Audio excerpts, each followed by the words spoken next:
Mid-afternoon stretch here. We've met before. I'm Jessi, and this is Sukhinder, Susan, and Rick. And we are here today to talk about women in boards. And this is a conversation that really began probably 6 months ago when Sukhinder and I were speaking about a project that she's working on called Board List. So I want to start by asking Sukhinder to explain to us what Board List is and what you're trying to do with it. Got it. So first of all, who here knows what the Board List is? If you've heard of the Board List, put up your hand. Oh my goodness, our brand equity is low. I've got to get it up. So the Board List, you know, you guys know it, of yes. course. So the Board List is a curated marketplace. Think of it as a private LinkedIn where VCs, senior executives, and CEOs nominate great women leaders for board service. And on the other side, we're using that kind of incredibly highly vetted database to stimulate demand for more female board members that then draw startups, Series A through public companies to come in and find a great female board member for their board. So Sukhinder, you didn't originally think, gosh, I'm going to build this. You actually started building a different company that you're still actually the full-time CEO of. Yes, of course. Joyus. Yes. So how is it that you got started with this project?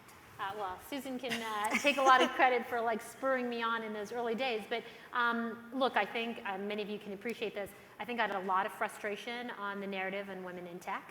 I've been in tech for 20 years, and largely speaking, I think a beneficiary in a lot of ways of the tech industry, and I felt like I found my home in the tech industry. But there is a gender gap. And I think a lot of people are spending a lot of time bemoaning the fact that there's a gender gap, and my feeling was, well, we've got to start iterating on solutions. And while I think a lot of people are addressing it from different ways, Erica's included, I just felt like maybe my unique contribution was the boardroom, because I feel like we've got to be addressing putting more women in leadership and power positions to influence gender diversity and business performance. So you expressed frustration with the narrative around women in tech. What is that narrative, and why is it frustrating? And Susan, I'm going to guess that that's a frustration you share, so I'll toss that one to you. Yeah, absolutely. So I spent 3-4 decades in media, e-commerce, lots of companies over time, but now I run a venture fund that invests in technology startups with at least one female founder. And this is largely because all the companies I worked for, Disney, ABC, Guild Group, Martha Stewart, we spoke to a female customer. And in fact, women are not just the primary customer offline, but we are also increasingly the early adopter online as well. So it didn't make sense to me that companies were not trying to recruit great executives who know that end user well. It's just logical. But I spent so many conversations talking to people who said, I'd love to invest in more female entrepreneurs, but there just aren't that many women starting companies. We've seen 1,000 companies with female founders in under 2 years. So it's just not true, and I think the same thing is true about boards. We see it all the time. I hear from lots of people, and I know Sukhinder does, that, wow, I'd love to put a woman onto my board, but can't find a qualified person. And so what Sukhinder's done is extraordinary, because she now has a phenomenal database of how many women? We're at 1,100 women endorsed across the United States and globally. We've got about our first 100 women or so outside the US, nominated by what started with 50 VCs and CEOs, and is now with about 600 people in our endorsing community. So the way that it works is who gets to be an endorser? So you get to be an endorser. First of all, it was by invitation only when we started, because as you know, the key to any network, particularly a premium network, is that the curation is great, and that it is a highly vetted and trusted discovery process. So that is our foundation. So when we started, it was a first order network of mine and Susan's. I mean, Susan was a founding member of the board list, and we seeded everyone individually. Today, you can apply to be an endorser if you're a senior executive or CEO or a VC, and you have board experience. And we review every application, and we accept endorsing members based on their application. And what if I want to, well, Rick, let's say you were, I don't know, founder and CEO of a tech company like Mindbody, the one that you happen to be the Let's just founder. say. Okay. Yeah. Say. And you were to be looking to make a hire, how would you use a resource like BoardList? Well, actually, Sukhinder has already been helping us in our search. And we realized a couple of years ago that here we are in a business that's serving an audience that's actually predominantly female, very similar, I think, to Gilt Group. Yeah. About 70% female are our customers. These are the health, wellness, and beauty business owners that we Right, so sell. Mindbody, just for the audience, That's in right. case they haven't heard of it. Yeah, we're a software platform for the health, wellness, and beauty industry. So we serve the businesses with a business management solution, and then we serve their customers with consumer-facing tools and apps. And in both cases, you're dealing with about a 70% female audience.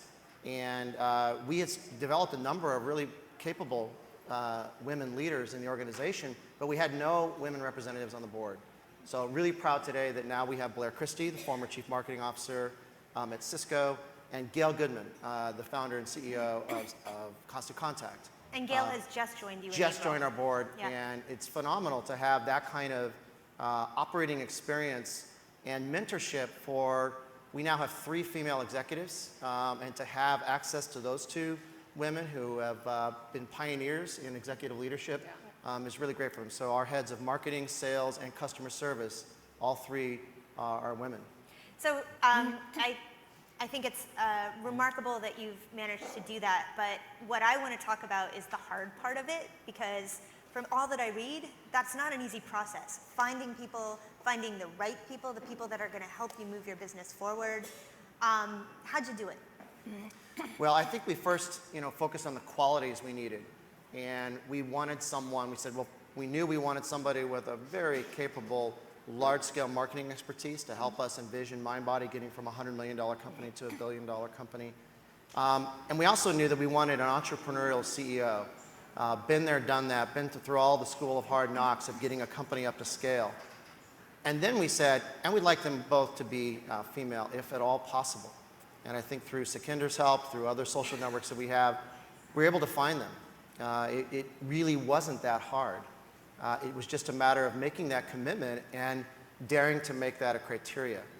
And to us, I think that the best leaders are just comfortable in their own skin, and we all, to some degree, have masculine and feminine characteristics. And I think it's just being comfortable in who you are produces the most effective leadership, and it doesn't really matter in the end what the gender is. So when you say Sukhinder's help, I mean, what you guys are talking about with the board list and beyond that is really effectively tapping your social networks. Yeah. How do you do that? What does that look like? Well, I think you're hitting the key thing. It's that second order network. So when people say there are not enough women board members, what's really happening, let's digest that process. What's really happening is often, particularly in private companies where there is no Spencer Stewart in your process, right, who's presenting this wide slate and doing the vetting for you, is most of the CEOs that we survey go to their investor networks. If your investor network is male and white, okay, your starting slate is likely to be more homogeneous than heterogeneous. So so when we looked at the board list, we're clear. We're like, look, what's our job? Our job is to make the unfamiliar familiar. It's to expose Rick or any other company to somebody who's in his second order network. So maybe it's not his investor who knows this woman, but it may be a CEO who knows this woman who nominated into a process. And Rick didn't think to contact that CEO, right? So all we're really trying to do in some ways is create a very high-end, private, and highly vetted LinkedIn and say, this person is in your network. And so if you could see who'd endorsed them, right, and see that, in fact, 5 people you know nominated this woman, all of a sudden she becomes in your network. And that is actually, I think that's how it happened. I mean, Gail Goodman was in the board list, although you knew her independently of us, That's right. then you had a slate from us as well, and you decided who the best candidate was. Well, it really helped once we got Blair, because Blair quickly joined the Nominations and Corporate Governance Committee and stepped up and said, I'd like to help us find the next slate of directors. And so she's so socially connected to female executives that it was extremely helpful. So you've sat on a number of boards over the years. I still do. So yes, you still do. And probably more boards than ever before now that you're also an investor. So what perspective might you offer us on sort of the impact of having women on boards? And do any of you have any data to suggest that this is actually a very good thing?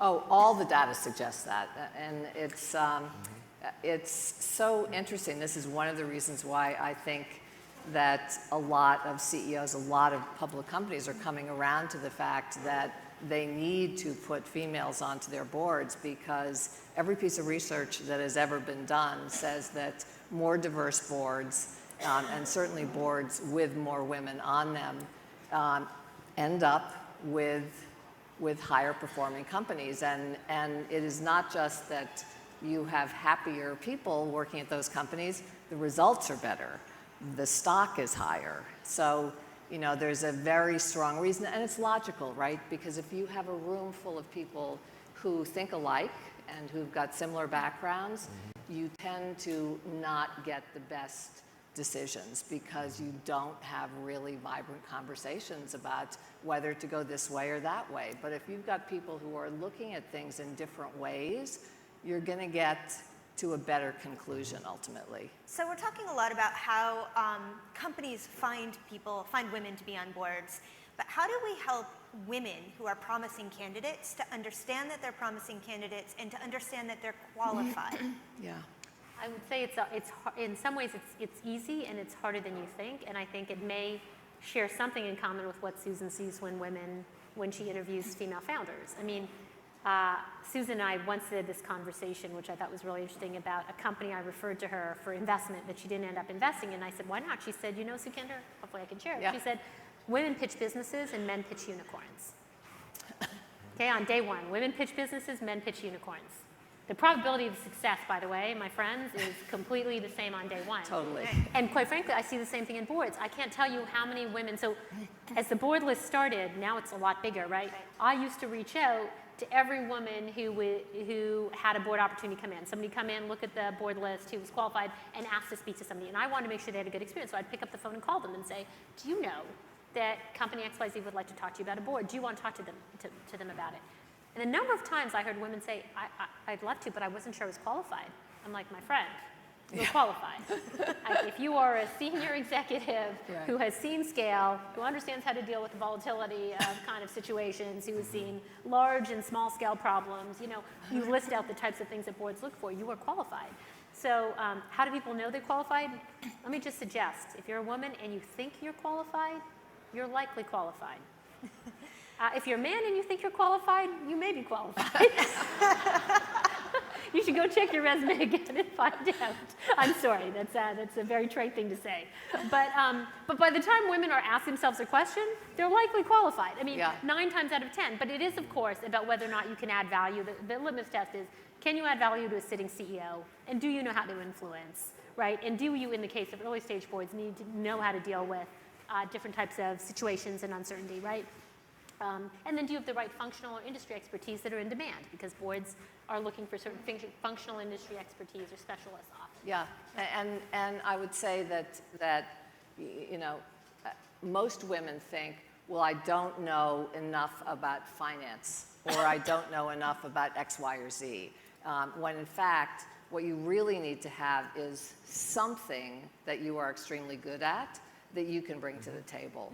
And in a good board, they will have put together a mix of people who all bring something different to the table.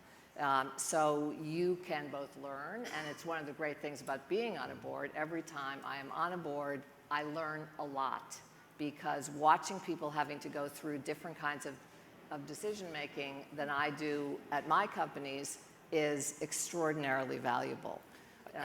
I'm sorry. Go. No. I think also it's important, if you want to serve on boards, to have exposure to boards, have observed boards. One of my key jobs as CEO is to make sure that each of my senior leaders is getting that. So if you're in a position where you're not getting that kind of exposure, ask for that. You know, can you present to the board? Advice. And to start understanding how boards really work. It's not that hard. It's not rocket science. But if you've never seen it, that would make it a little tougher to start. But I completely underline what you said, and that is there is a diversity of skill sets. Pretty much any skill set that is valuable in business is valuable on a board of directors. So, there are boards of big public companies and there are boards of startups. Which offer better opportunities for women who are looking for board seats? Well, I think first of all, there's nothing like getting on a board to understand what it's like to graduate to a public board. So my first board was nonprofit, and I went from nonprofit straight to public. So, I didn't actually... What was your first board? My first board was a local nonprofit board in Silicon Valley called Job Train. I mean, it was tiny, but I was put on that board by Bud Culligan, who was a partner at Excel, an investor in my first company, Yodely, when I was young, and was the CEO of Macromedia. So he thought enough of me to put me on a board in my 30s. And I took that and I translated it straight into the board of J. Crew. So I didn't actually go through a private board in order to get my first public board. But I think when you think about nonprofit board experience, private board experience, I think those are both good training grounds. And I find it ironic that I think public boards in some ways are advanced because they're much more used to now the idea of a non-sitting CEO as a board member, because they need a millennial mindset on their board, witness Starbucks, and they need they need a digital mindset, which forces them to age down, and increasingly they need a female consumer mindset. So I find it ironic that public companies can find qualified women for their boards, yet in the startup community, every private company is looking for a sitting CEO. I find that ironic. Interesting. So I think we have to start to think about the skills we need on boards, and the variety and depth of experience, and certainly the scale that candidates have seen. But many, many women in the C-suite are qualified. Sure, I mean, but when you're a startup, your board tends to be dominated by investors, right? Yes, and so that's the big the issue. vast majority of VCs are run by men. And it dawned on me recently that how important the women were at those venture capital firms in both sourcing us as a potential deal, understanding our business, modeling it, and yet it was the guy that was actually showing up at the board meeting. And so I think that Sand Hill Road needs to get this memo too. But what becomes, well, before I ask this question, this is your 30-second warning, audience. I'm going to turn to you for questions in just a second. But how do you help startups understand that is something that would, because often startups will have this open board seat. Yes. But the predominant thought is, well, gosh, let's leave it open because we want to preserve as much control as we can. Yeah, and what I see often is that the CEO or the founder is actually very open to bringing on an independent board member, but the investors may not be, right? They don't feel like they want to open it up to more points of view yet. So I think it's you need to really help founders to be able to stand up and say, I need this. And I need it in these areas. I need someone who really understands how to go to market, or really understands growth hacking in a different way than my investors do, or really understands branding, right? Because I'm trying to tell a story here. Right. All of those things are incredibly valuable to a young CEO, a young founder who may not be able to afford to get really top talent on their team, but they can afford to have the best on their board. Right, and it's available. Okay, so to the audience, anybody out there, we have a question right back here. There's a microphone coming to you. Yeah. Give us your name. My name's Sarah. So this is more of a comment, but I find it ironic that the only women of color speaking at this conference are speaking on inclusion. So I see this is very common at conferences, and I'd love to see, say, Erica talk about her work in tech rather than having to fight for diversity, and have more male, to use her term, accomplices like Rick, say advocating for these causes so that we can hear from women of color about their work. Yeah. So over and over and over again at conferences, it's like always the women of color talking about diversity. And so maybe it's just the stage we're at, but I'm really excited to see the next step so that they can be the other speakers.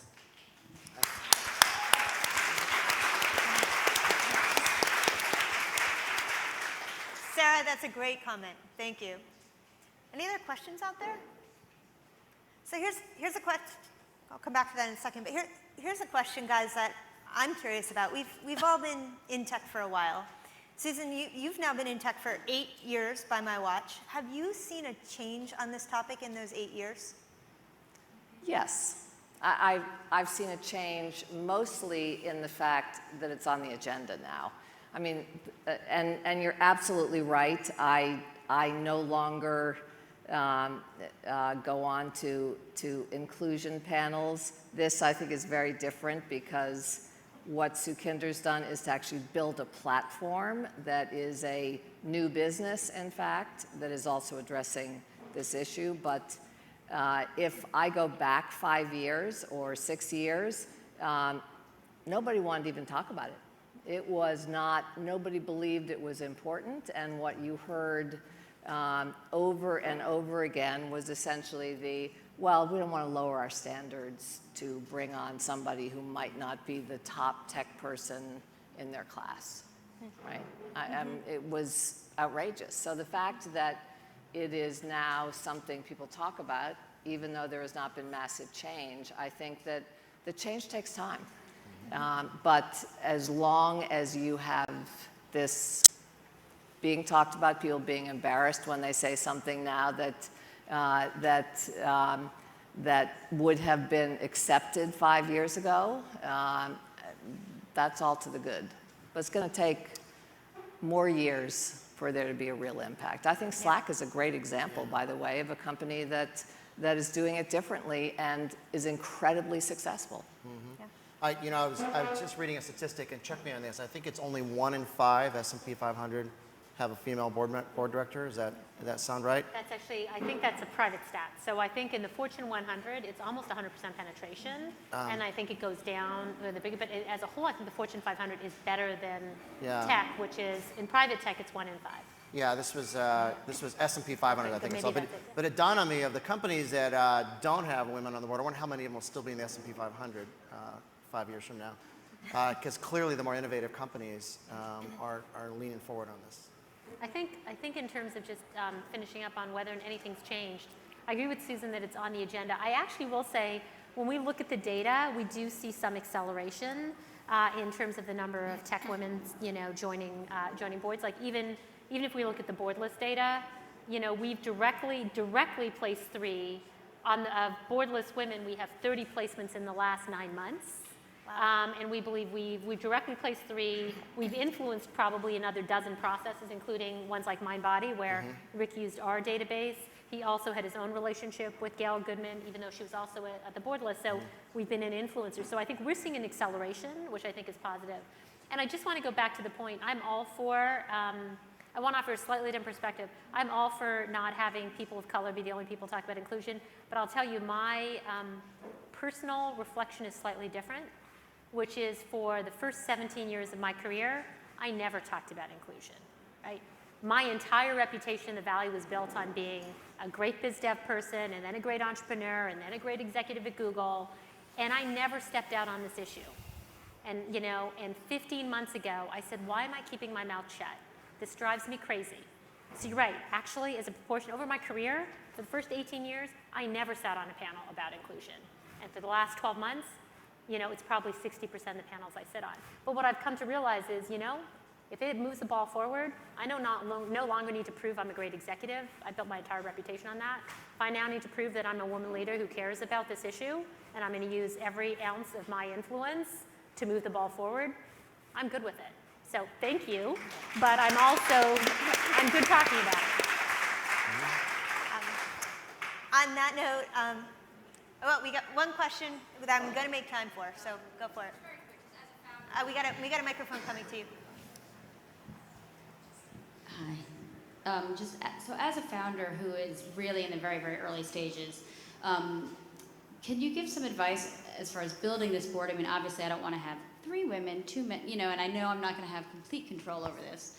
But what am I looking for? I mean, it is having a lot of women on the board, I think, would be very good for what we're doing. But what am I looking for? Do you know what I mean? Like, what is the process if I was to come to the board list? Yeah. Am I just Googling good board member? Who's a chick? It's a great question. I mean, to be honest, and Rick identified it, so did Susan. By far, the biggest thing you look for in early stage board members is a specialty that you need to help your company succeed. So let's say it's marketing, or let's say you have Google as a client and you don't really, or you have enterprise customers, but you've never been in enterprise. I think it's about the functional or industry specialization that you need first and foremost. And if you came to the board list, it's the first filter we apply. you know, you go through criteria, and the very first thing we say is tell us the keywords, industry, and function. And I'm sure that was your process. Yeah, I agree. Right? Real operating experience and real proven expertise. They can see around corners that you don't see yet. Secondly, that you just really enjoy being around them. Life is too short to work with jerks. So if it's that connection, that sense of I'm just comfortable with this person, we can really be open with each other, I think it's really vital with a board member.